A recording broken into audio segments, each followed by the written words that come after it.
Hello दोस्तों, स्वागत है आपका मेरे यूट्यूब चैनल अमन की कहानियों में। अगर आपको डरावनी कहानियाँ सुनना पसंद है तो आप इस चैनल को सब्सक्राइब ज़रूर करें। ऐसा करने से आगे आने वाली वीडियो आपको आसानी से मिल जाएगी। तो दोस्तों, अब ज़्यादा देर ना करते हुए हम सीधे चलते हैं अपनी कहानी की ओर। दोस्तों, मैं आज जो आपको एक सच्ची घटना के बारे में बताने जा रहा हूँ, जो कि स्वप्निल नाम के एक लड़के के साथ घटी थी जब वो अपने दोस्त पंकज के साथ मनाली गया हुआ था। यह बात 2002 की है और महीना नवंबर का था। नवंबर में रात बहुत जल्दी हो जाती है क्योंकि सर्दियों का मौसम शुरू हो जाता है और वो भी मनाली का मौसम। दोनों दोस्त मनाली पहुंचकर गाड़ी से उतरते हैं। स्वप्निल पंकज एक साथ एक होटल में रुका हुआ था और वो भी कमरा नंबर 707। हेलो दोस्तों, स्वागत है आपका मेरे यूट्यूब चैनल अमन की कहानियों में। अगर आपको डरावनी कहानियाँ सुनना पसंद है तो आप इस चैनल को सब्सक्राइब ज़रूर करें। ऐसा करने से आगे आने वाली वीडियो आपके पास आसानी से पहुंच जाएगी। तो दोस्तों, अब ज़्यादा देर ना करते हुए हम सीधे चलते हैं अपनी कहानी की ओर। दोस्तों, मैं आज जो आपको एक सच्ची घटना के बारे में बताने जा रहा हूँ, जो कि स्वप्निल नाम के एक लड़के के साथ घटी थी जब वो अपने दोस्त पंकज के साथ मनाली गया हुआ था। ये बात सन 2002 की है और नवंबर का महीना था। नवंबर में रात बहुत जल्दी हो जाती है क्योंकि सर्दियों का मौसम शुरू हो जाता है और वो भी मनाली का मौसम। दोनों दोस्त मनाली पहुंचकर गाड़ी से उतरते हैं। स्वप्निल पंकज के साथ एक ही होटल में रुका हुआ था और वो भी कमरा नंबर 707 में। लेकिन उसे बिल्कुल भी पता नहीं था कि यह कमरा नहीं बल्कि एक भूतिया कमरा है, क्योंकि जो भी इस कमरे में रहता है उसकी मौत निश्चित हो जाती है। लेकिन स्वप्निल और पंकज में से किसी को भी इस बात का पता नहीं था। दोनों रात का खाना खाकर कमरे में सो गए। दोनों गहरी नींद में सोए हुए थे कि तभी कमरे के बाहर स्वप्निल को किसी के चलने की आवाज़ सुनाई दी। उसे लगा कि शायद कोई वेटर किसी रूम को सर्विस देने के लिए जा रहा होगा। उसने घड़ी में टाइम देखा तो रात के 3 बज रहे थे। स्वप्निल सोचा, इतनी रात में कौन हो सकता है। उसने अपने दोस्त पंकज को उठाने की कोशिश की, लेकिन वो शराब पीकर सोया हुआ था। वो नहीं उठा। इतने में बिजली चली गई। स्वप्निल ने दरवाज़ा खोलकर देखा तो कोई भी नहीं था। फिर भी किसी के चलने की आहट स्वप्निल को साफ साफ सुनाई दे रही थी। वो उसके पीछे चल रहा था, तभी उसे किसी औरत की चीख सुनाई दी। वो तुरंत ही उसके पीछे चला गया। तभी उसने देखा कि गलियारे में एक औरत खड़ी है। वह उस औरत की ओर गया, तभी पीछे से स्वप्निल को अपने कंधे पर किसी का हाथ महसूस हुआ। तो उसे लगा कि उसका दोस्त पंकज हो सकता है। लेकिन तसल्ली के लिए स्वप्निल पीछे मुड़ा, लेकिन वहाँ कोई भी नहीं था। जैसे ही फिर स्वप्निल ने उस औरत की ओर देखना चाहा तो वो औरत वहाँ से गायब हो चुकी थी। स्वप्निल इस समय पूरी तरह घबरा चुका था और उसे पाँव अब आगे बढ़ने के लिए बिल्कुल भी तैयार नहीं थे। स्वप्निल ने तुरंत ही कमरे में जाकर पंकज के ऊपर पानी डाला और उसे उठाया। पंकज हाँफते हुए, अपना सामान बांधो, हम यहाँ से जा रहे हैं। मैं तुम्हें सब गाड़ी में बैठकर बताता हूँ। स्वप्निल सामान गाड़ी में रखने चला गया और पंकज रिसेप्शन पे पेमेंट करने चला गया। पेमेंट करने के बाद पंकज भी स्वप्निल के साथ गाड़ी में बैठ जाता है और गाड़ी चलना शुरू हो जाती है। स्वप्निल, अरे पता है क्या हुआ? उसने अपने साथ हुई सारी घटना पंकज को विस्तार में बताई। स्वप्निल के साथ हुई इस घटना को जानकर पंकज हैरान रह गया। पंकज, भगवान का लाख लाख शुक्र है कि हम दोनों बच गए। स्वप्निल, हाँ तुम सही कह रहे हो। ड्राइवर के भेष में चुड़ैल अपनी गर्दन उन दोनों की तरफ मोड़ते हुए, लेकिन तुम्हें क्या लगा, तुम सच में बच गए? इतने में चुड़ैल ने गाड़ी की स्टीयरिंग पूरी तरह घुमा दी और गाड़ी को खाई में गिरा दिया। खाई में गिरते ही पंकज और स्वप्निल की मौत हो गई। सुनने में आया है कि होटल के उस कमरे में एक औरत ने अपनी जान दे दी थी। उस औरत ने आत्महत्या क्यों की, इस सवाल का जवाब आज तक रहस्य बना हुआ है। चुड़ैल, हा हा हा, कभी भी इस कमरे में आने की हिम्मत भी मत करना। ये कमरा मेरा है। अगर कोई इस कमरे में आया तो उसकी मौत निश्चित है। तो दोस्तों, इस कहानी में बस इतना ही। अब हम चलते हैं अपनी अगली कहानी की ओर। आज की ये मेरी कहानी एक ऐसी घटना के बारे में है जिसने मुझे हमेशा हमेशा के लिए बदल कर रख दिया। आज से ठीक 20 दिन पहले ही लोग मुझे सीनियर इंस्पेक्टर सुकांत के नाम से जानते थे, पर आज मैं सिर्फ सुकांत हूँ और मेरी इस हालत का जिम्मेदार एक फ़ोन कॉल है। सुकांत फ़ोन पर, आजकल तू बहुत इंतज़ार कराने लगी है, क्या हुआ? मैं बोर करने लगा हूँ क्या? और पैसे चाहिए तो तुझे? मैंने बिस्तर पर लेटे हुए नैन्सी से कहा। नैन्सी अभी कमरे में आई थी। उसकी सांसें तेज़ और उखड़ी हुई थीं, मानो कोई उसे जान से मारने के लिए उसका पीछा कर रहा हो। तभी नैन्सी हाँफते हुए बोली, नहीं नहीं, ऐसी कोई बात नहीं है। वैसे भी तुम मुझे बाकी कस्टमर से ज़्यादा ही देते हो और तुम्हारे साथ मुझे इतनी मेहनत भी नहीं करनी पड़ती। नैन्सी ने अपना बैग टेबल के एक कोने में रखा, मेरे बगल में आकर बैठ गई। नैन्सी को तेज़ तेज़ सांस लेते देख मेरी वासना की पुकार तेज़ होने लगी। मैंने तुरंत ही नैन्सी को अपनी बाहों में भर लिया। सुकांत, मेरे साथ खुश भी है और पैसे भी नहीं चाहिए, तो फिर टाइम से क्यों नहीं आती? कोई बॉयफ्रेंड है क्या? मैंने नैन्सी से पूछा, पर आज उसका ध्यान कहीं और था। मेरे पूछने पर उसने बेमन से कहा, तुम्हें तो सब पता ही है, सुबह कॉलेज, शाम में जॉब। अब घर की अकेली हूँ तो सब कुछ मुझे ही संभालना है, इसलिए कभी कभी कस्टमर उठा लेती हूँ। खर्च भी निकल जाता है और घर की ज़रूरतें भी पूरी हो जाती हैं। नैन्सी अभी बोल ही रही थी कि मैंने उसके बदन के कपड़े नोचने शुरू कर दिए। तभी वायरलेस पर अलर्ट आया। अलर्ट सुनते ही मैंने सोचा, धत तेरी की, सारे मूड की ऐसी की तैसी हो गई। मैं तुरंत ही अपने कपड़े पहनने लगा। मुझे जल्दी जल्दी कपड़े पहनते देख नैन्सी बोली, आज भी आधे में ही छोड़कर जा रहे हो? तभी मैं बोला, अरे कमिश्नर राउंड पर आ रहा है, चौकी नहीं पहुंचा तो मेरी FIR करा देगा। ये रहे तेरे पैसे, जा अब तू भी घर चली जा। वायरलेस पर खबर सुनी मैं अगले 2 मिनट में ही होटल के कमरे से छोड़ चौकी के लिए निकल चला। मैं जब पुलिस चौकी पहुंचा तो पता चला कि कमिश्नर का मूड बदल गया था, इसलिए अब वो नहीं आ रहा था। मैं करता भी क्या, अपनी किस्मत को कोस रहा था और कुर्सी पर बैठे बैठे नींद के मज़े लेने लगा। रात अब अपने चरम पर आ चुकी थी। पुलिस चौकी के चारों तरफ खर्राटों की आवाज़ गूंजने लगी। इसी बीच मैंने किसी बूढ़े शख्स को रोते बिलखते सुना। अरे कौन मर गया इसका? क्यों इसके आधी रात को नाक में दम कर रखा है? हवलदार ज़रा देखो इसे। आधी रात को मैंने हवलदार को उस बूढ़े व्यक्ति को चुप कराने के लिए भेजा तो था, लेकिन मुझे बिल्कुल भी अंदाज़ा नहीं था कि वो सीधा मेरे पास ही चला आएगा। बूढ़ा, इंस्पेक्टर साहब, मेरी बेटी बड़ी मुसीबत में है, शायद उसे किसी ने मार दिया है, आप जल्दी कुछ कीजिए। इंस्पेक्टर साहब, ना चाहते हुए भी मैं उस शख्स की बात सुन नींद से जाग गया। चाचा, क्यों आधी रात में सबकी नींद हराम कर रहे हो? शांति से घर जाओ, सो जाओ, हमें भी सोने दो। मैंने अभी उस शख्स को अपने पास से जाने को कहा, पर उसने मेरे सामने एक ऐसी तस्वीर रखी जिसे मैं बखूबी जानता था। साहब, ये मेरी बेटी निशा है। दिन में कॉलेज जाती है और रात में कॉल सेंटर में जॉब करती है। अकेले अपने पढ़ाई का खर्चा उठाती है और मेरे दवाइयों का भी। रोज़ तो टाइम पर घर आ जाती थी, पर आज पता नहीं क्या हो गया। ऊपर से वो फ़ोन कॉल, मुझे तो कुछ समझ नहीं आ रहा है।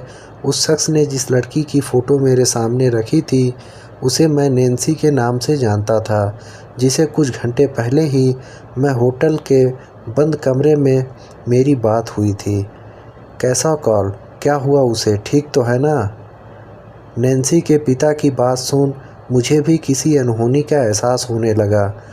पता नहीं साहब, रोज़ जब काम से निकलती है तो मुझे फ़ोन करती है, लेकिन आज मुझे फ़ोन किया ये बताने के लिए कि उसे मरने में बहुत खुशी हो रही है और उसने कहा कि मैं अपना ध्यान अच्छे से रखूं।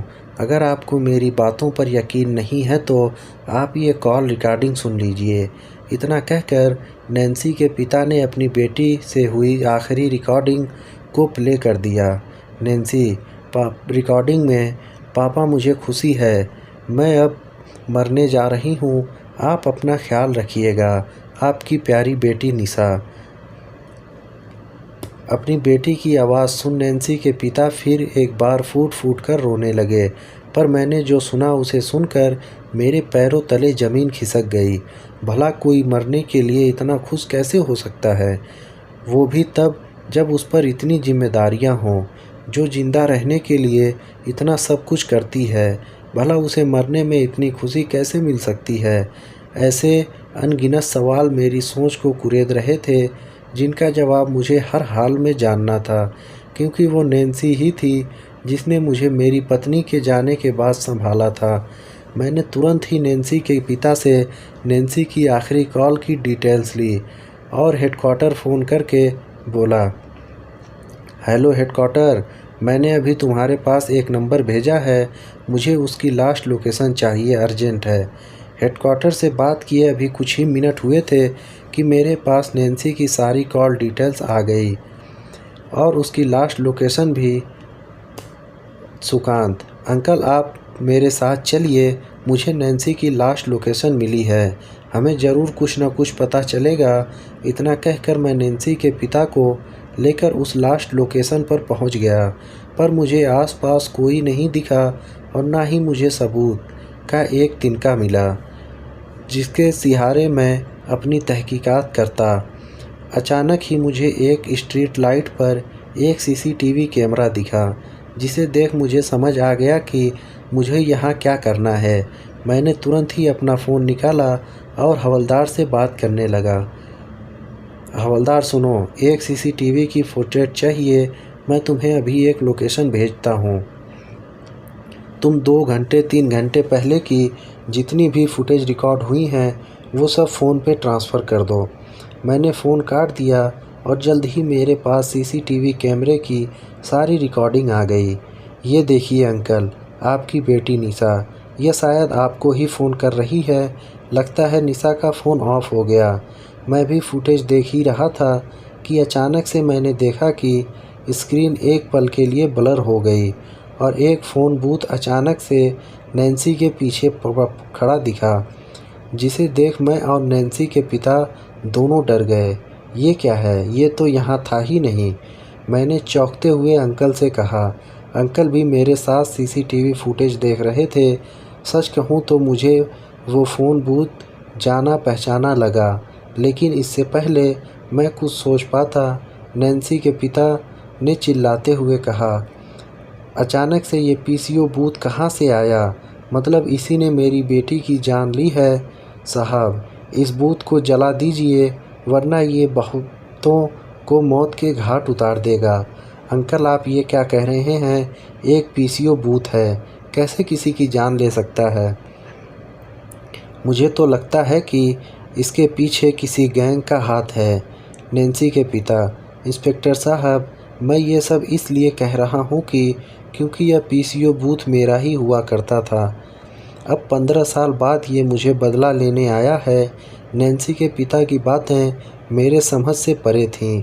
मुझे उनका कहा कुछ समझ नहीं आ रहा था। तभी मैं कहा, अंकल साहब साहब बताओ बात क्या है और इस पीसीओ बूथ से आपका क्या कनेक्शन है? मेरी बात सुन नैन्सी के पिता कुछ सोचते हुए बोले, साहब, आज से 15 साल पहले मैं इसी शहर के बाहर एक पीसीओ बूथ चलाता था। आसपास के सब लोग मेरे बूथ पर ही बात करने आते थे। फिर एक दिन एमएलए का बेटा किसी लड़की को अगवा करके मेरे बूथ पर ले आया और उसे बेहोश कर मेरे बूथ में ही छिपा दिया। कुछ समय बाद जब मामला चारों तरफ फैल गया तो एमएलए और उसके दोस्तों ने बूथ समेत उस लड़की को भी जिंदा जला दिया। मुझे ढेर सारे पैसे देकर कहीं दूर जाने को कहा, वरना वो मेरा भी वही हाल करते जो उन्होंने उस लड़की का किया था। इंस्पेक्टर साहब, मैं डर गया था। वो लोग मेरे साथ मेरी बेटी निशा को भी मारने की धमकी दे रहे थे। मैं मजबूर था इंस्पेक्टर साहब। अगर मुझे पता होता तो कि मेरा 15 साल पुराना अतीत मेरी बेटी को खा जाएगा, तो मैं उसी वक्त कानून का गवाह बन जाता और उन मुजरिमों को सज़ा दिलवाता। निशा के पिता से पीसीओ बूथ की सारी कहानी जान मैं दंग रह गया। तो क्या वो गुनहगार आज तक आज़ाद घूम रहे हैं? निशा के पिता, पता नहीं, लोगों का कहना था कि वो एक एक करके गायब होने लगे, लेकिन अब मुझे सारी बात समझ आने लगी है। उन सबको इसी पीसीओ ने मारा है और जिस इंस्पेक्टर ने उस केस को बंद किया था वो शायद आज भी जिंदा है।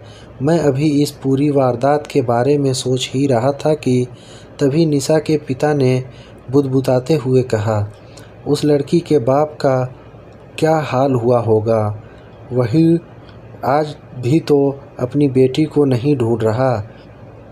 निशा के पिता बोल ही रहे थे कि मैंने उनकी बात सुन ली और तुरंत उनसे पूछा, कौन सा पिता? आप किसकी बात कर रहे हैं? इंस्पेक्टर साहब, जिस लड़की को मेरे बूथ में जिंदा जलाया गया था उसका पिता आज भी अपनी बेटी को ढूंढ रहा है। वो बेचारा तो पागल भी हो गया है, हर किसी को अपना नंबर देता रहता है। बोलता है अगर किसी को उसकी बेटी का पता चले तो उसे फ़ोन करके बता दें, लेकिन आज तक किसी ने उसे एक फ़ोन तक नहीं किया। मैं जाऊंगा अंकल, अब बाप तक उसकी बेटी की आखिरी मैसेज मैं पहुंचाऊंगा। तभी निशा के पिता बोले, पर बेटा, तुम्हारी जान को खतरा है। उस लड़की की आत्मा अभी भी अपने बदले की आग में जल रही है, वो तुम्हें जिंदा नहीं छोड़ेगी। निशा के पिता ने मुझे रोकने की बहुत कोशिश की, पर मैंने उनकी एक न सुनी और अपना फ़ोन ऑफ करो मैं भी सुनसान रास्ते पर अकेला चलने लगा। और जैसा कि मैंने सीसीटीवी फुटेज में देखा था, फ़ोन ऑफ होते ही बूट ठीक मेरे पीछे आ खड़ा था। मैं अपनी हिम्मत बांध अंदर चला गया तो देखा, लेकिन वहाँ से जिंदा कैसे निकला था यह मैं नहीं जानता था। मैं जिसे ही पीसीओ बूथ के अंदर गया, मेरे बाहर की हड्डियाँ अकड़ने लगीं, मेरे चारों तरफ वाली शक्तियाँ मर्राने लगीं। तभी एक आवाज़ आई, फ़ोन उठा और किसी अपने को फ़ोन कर और बोल कि तुझ आज मरने में बहुत खुश हो रही है, बोल जल्दी। यहाँ मैं काली शक्तियों से लड़ने में लगा था, इतनी देर में वो काली शक्तियाँ मेरे जिस्म से मांस का लोथड़ा अलग कर देती। तभी मैं बोला, ठीक है, तुम जैसा बोलोगी मैं वैसा करने के लिए तैयार हूँ। मैंने उन काली शक्तियों से कहा, जिसे सुन वो थोड़ी शांत हो गईं। मैंने भी याद किया हुआ नंबर तुरंत डायल कर दिया। मैंने फ़ोन पर अभी इतना ही कहा था कि इतने में वो काली शक्तियाँ मेरे अंदर घुस गईं। दिव्या, सुकांत के शरीर में, पापा मैं दिव्या बोल रही हूँ, आप कैसे हैं? पिता, दिव्या तुमको तो मैं पिछले 15 साल से ढूंढ रहा हूँ, कहाँ है तू मेरी बेटी? दिव्या, पापा मैं मर चुकी हूँ, मुझे तो 15 साल पहले ही एमएलए और उसके दोस्तों ने बूथ के साथ ही जला दिया था, पर मैंने अपना बदला ले लिया। पापा, मैंने उस एमएलए के बेटे के साथ साथ उसके दोस्तों को भी मौत के घाट उतार दिया। बस वह इंस्पेक्टर बाकी है जिसने मेरी केस की फ़ाइल को क्लोज़ कर दिया था, और अब मैं उसे भी मारने जा रही हूँ पापा। दिव्या जिस इंस्पेक्टर की बात कर रही थी वो इंस्पेक्टर मैं ही था, और मैंने ही उसका केस क्लोज़ किया था। दिव्या की आत्मा ने मेरे शरीर पर कब्ज़ा कर अपने पापा से बात कर रही थी। दिव्या की बात सुन के उसके पापा ने कहा, बेटी ऐसा मत कर, मैं मानता हूँ तेरे साथ जो हुआ सरासर गलत था, पर इसे इंसाफ नहीं बदला लेना बोलते हैं। दिव्या, मैं अभी ज़िंदा हूँ बेटी, मैं इंसाफ दिला दूंगा तुझे, तू बस उस इंस्पेक्टर को छोड़ दे। भगवान उसके साथ इंसाफ ज़रूर करेगा। बस एक आखिरी बार अपने पापा के गले लग जा। दिव्या के पापा ने दिव्या से कहा ही था कि तभी मुझे अपने पीछे कुछ महसूस हुआ। मैंने जब पीछे मुड़कर देखा तो फ़ोन बूथ के दरवाजे पर नैन्सी के पापा अपने हाथ में फ़ोन लिए दिव्या से बातें कर रहे थे, जिसकी आत्मा मेरे अंदर थी। मैं इससे पहले कुछ समझ पाता, मेरे अंदर से दिव्या की आत्मा निकली और अपने पिता से गले आ मिली। दोनों इतने सालों बाद खूब दिल खोल कर रोए थे। एक बेटी और बाप का प्यार का ये रूप मैंने पहली बार देखा था। मरने के बाद भी एक बाप अपनी बेटी से उतना ही प्यार करता था। दिव्या की आत्मा ने जब मेरा जिस्म छोड़ा तो उस वक्त मैं निढाल होकर फ़ोन बूथ में रोने लगा। मुझे मेरी गलती का एहसास हो चुका था और ये भी कि नैन्सी, निशा और दिव्या एक ही लड़की थी और नैन्सी के साथ गुजारी हर एक रात मेरा वहम भर था और कुछ नहीं। उसी पल मैंने ठान लिया कि वो रात पुलिस की नौकरी मेरी आखिरी रात होगी। उसके बाद मैंने खुद ही नौकरी छोड़ दी, अपना जुर्म कबूल कर लिया। आज मैं अपने पापों की सज़ा काट रहा हूँ। मैंने जो जुर्म अनजाने में किया उसके लिए भगवान तो मुझे कभी माफ़ नहीं कर सकता, पर कम से कम मैं अपनी नज़र में बेगुनाह रहूँगा। तो दोस्तों, इस कहानी में बस इतना ही। अब हम चलते हैं अपनी अगली कहानी की ओर। हम अपने हक के लिए कब तक उस डायन के डर से गुफा में बंद रहेंगे? हमें आवाज़ उठानी होगी, वरना वो डायन गांव वालों को उकसाकर हमारे खिलाफ़ ही कर देगी। अगर अभी हमने उसे नहीं रोका तो हमारी गिनती कम होने में ज़रा भी देर नहीं लगेगी। मेरी बात याद रखना, चुड़ैल रानी बिल्कुल सही कह रही है।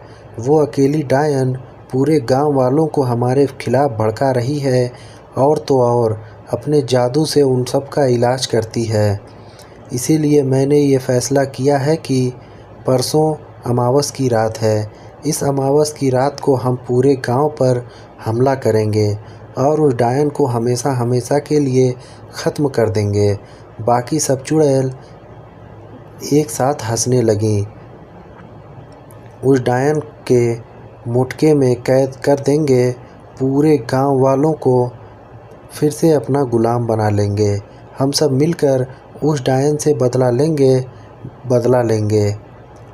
कांता डायन रानी, देखो ना, मेरे बेटे को सांप ने काट लिया है। इसका सारा बदन नीला पड़ गया है, इसके मुंह से झाग भी आ रहा है। मैं आपके साथ जोड़ती हूँ डायन रानी, मेरे बेटे को बचा लो। तभी डायन बोली, अरे कांता, परेशान क्यों होती है? मैं हूँ ना, कुछ नहीं होने दूंगी मैं तेरे बेटे को। ला अपने बेटों को मेरी गोद में लिटा दे। डायन रानी की बात मानकर कांता ने अपने बेटे को उसकी गोद में लिटा दिया। डायन रानी ने अपनी आंख बंद कर मंत्र पढ़ा और उसका सिर सहलाया तो वो होश में आ गया। बेटे को होश में आते ही कांता बहुत खुश हो गई। हरिया, डायन रानी, आप यहाँ किसी को भेज देती तो मैं खुद ही आ जाता और बकरों को आपके घर भिजवा देता। आपने यहाँ आने का कष्ट क्यों किया? डायन रानी, हरिया, मैं इतने सालों से तुम्हारी दुकान पर आ रही हूँ और हर बार तुम मुझे यही कहते हो। अरे जब तुम इंसान लोग अपनी सब्जियाँ लेने खुद बाज़ार जाते हो तो फिर मैं अपना खाना लेने खुद बाज़ार क्यों नहीं आ सकती? बोल भला।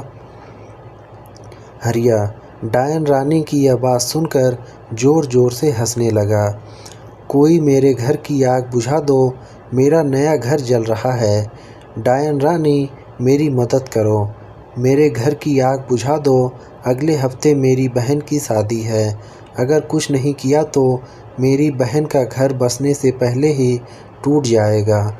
डायन रानी, मैं कुछ नहीं कर सकती, तुम्हें तो पता ही है ना, मेरा जादू आग पर काम नहीं करता।